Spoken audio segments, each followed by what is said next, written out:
যেই নবী ভালোবাসার কথা বলেছেন, সেই নবী যুদ্ধের কথা বলেছেন। যেই নবী সালাতের কথা বলেছেন, হজের কথা বলেছেন, সেই নবী জিহাদ ফি সাবিলিল্লাহর কথা বলেছেন। যেই নবী ইতিকাফের কথা বলেছেন, সেই নবী হিজরতের কথা বলেছেন। যদি নবীর প্রেমিক হয়ে থাকো, অবশ্যই নবীর সমাজে বিধানকে বাস্তবায়ন করতে হবে, সকলের প্রতি ঈমান নিয়ে আসতে হবে। আফসোস, তথাকথিত কিছু মাতখালী সৌদি আরবের পেট্রোডলারের টাকা খেয়ে যারা এই দেশে তথাকথিত সহিহ হাদিসের বিজনেস করতেছেন, সৌদি আরবের টাকা নিয়ে সহিহ হাদিসের কথা বলেন, ইমাম বুখারীর চেতনা নিয়ে সমস্যা নাই, সহিহ হাদিসের কথা বলেন, আহমদ ইবনে হাম্বলের চেতনা নিয়ে তোমাদেরকে সেলুট করি, সম্মান করি, শ্রদ্ধা করি। যদি তোমরা আহলে হাদিস হও, ইবনে তাইমিয়ার মতো আহলে হাদিস হও, ইবনে কাইয়িমের মতো আহলে হাদিস হও, ইবনে কাসিরের মতো আহলে হাদিস হও, ইবনে জাওজির মতো আহলে হাদিস হইও না, সৌদি আরবের দালালদের মতো হইও না আহলে হাদিস।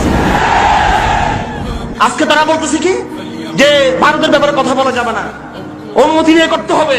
জেনে রাখো, নামাজ ভাঙ্গার যেমন কারণ রয়েছে, উযু ভাঙ্গার কারণ যেমন রয়েছে, ঈমান ভঙ্গেরও কিন্তু কারণ রয়েছে। পরিষ্কার সমস্ত আকীদার কিতাব রয়েছে, পরিষ্কার আকীদার সমস্ত কিতাব রয়েছে।